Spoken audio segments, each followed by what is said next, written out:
Ketemu lagi di Ngopi Bara, ngobrolin psikologi bareng saya Pak Deara. Di topik kali ini, di kesempatan yang sekarang kita akan membahas mengenai kesempurnaan. Tetapi lebih spesifiknya adalah standar kesempurnaan versi orang lain. Begini, bahwa di dunia nyata ini kita mengetahui bahwa yang sempurna itu ya hanya Tuhan. Kalau manusia, ya jelas pasti banyak kekurangannya. Tapi di situ kan justru letak keindahannya dan bagaimana juga proses tumbuh kembangnya kita nantinya. Tapi anehnya banyak orang yang hobi banget untuk menjadi hakim kesempurnaan. Seolah mereka punya sertifikat dan lisensi untuk mengatur hidup semua orang. Padahal mereka tahu bahwa standar ideal itu untuk semua bidang di dunia ini kan beda-beda. Dan hidup mereka sendiri ada kalanya juga masih acak-acakan. Jadi standar itu sebenarnya relatif. Ada satu orang yang mungkin akan mengatakan bahwa harusnya lebih putih, harusnya lebih kurus, harusnya suaranya lebih bass begitu, harusnya juga mungkin pencapaiannya lebih terlihat, kesuksesannya harusnya lebih bisa segera tercapai. Dan yang lain-lain juga mungkin akan mengatakan kebalikannya. Dan untuk besok itu bisa berubah-berubah lagi. Kenapa? Karena standar itu terus bergerak sesuai dengan zaman, sesuai dengan tren dan selera dari orang. Jadi kalau kamu hidup hanya untuk mengejar standarnya orang lain, artinya kamu akan terus berlari tanpa pernah mencapai garis finish. Barangkali itu yang menjadi alasan kenapa banyak orang tidak berani untuk memulai. Mereka takut gagal, takut memenuhi ekspektasi yang bahkan tidak jelas ukurannya. Di dalam psikologi ini yang disebut sebagai fear of evaluation, ketakutan untuk dihakimi. Dan akhirnya orang memilih untuk berdiam diri daripada menghadapi adanya kritikan ataupun cacian. Mereka lebih memilih untuk menjadi penonton dibandingkan menjadi pemain. Dan coba kita perhatikan fenomena ini. Biasanya orang yang paling vokal memberikan kritik itu biasanya adalah orang-orang yang tidak pernah mencoba. Ya mungkin komentator bola pun juga belum tentu mereka bisa melakukan juggling selama 1 menit. Banyak pengamat militer hanya tahu teori aja, tidak pernah benar-benar bertempur.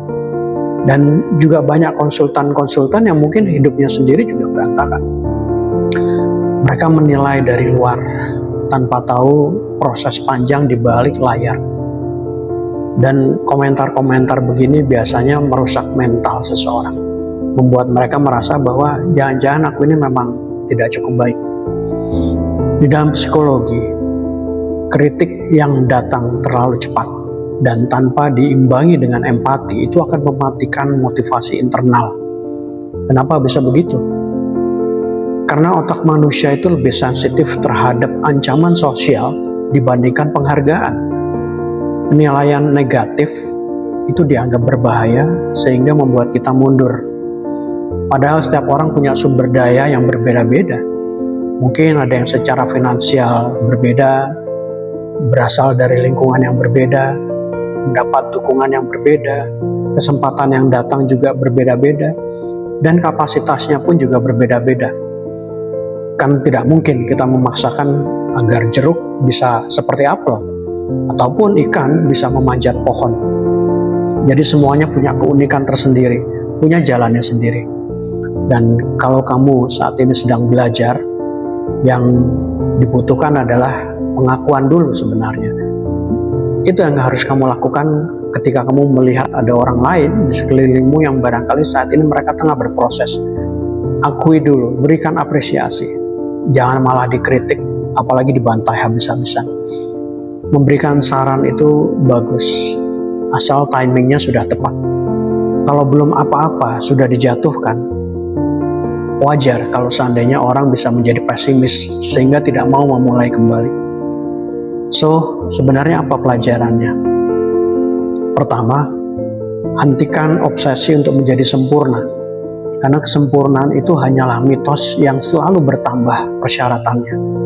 Kedua, jangan menggunakan standar orang lain sebagai acuan harga diri. Beda hidup, beda perjuangan, ya beda pencapaian. Ketiga, kalau kamu mengomentari hidup orang lain, pastikan bahwa kamu punya kompetensi, pengalaman, dan juga empati pastinya.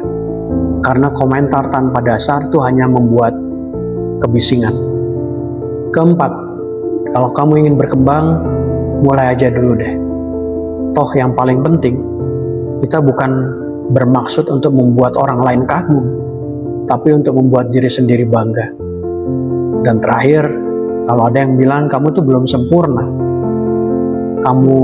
apa yang kamu lakukan itu belum apa-apa, kita cukup jawab dengan senyuman, ya udah biarin, nggak apa-apa, biarin aja. So, cukup sekian dulu episode kali ini. Terima kasih sudah menemani hingga tuntas.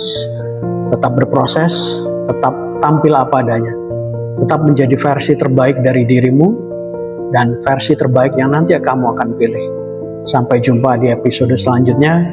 Saya Pandeyara, salam ngopi bara.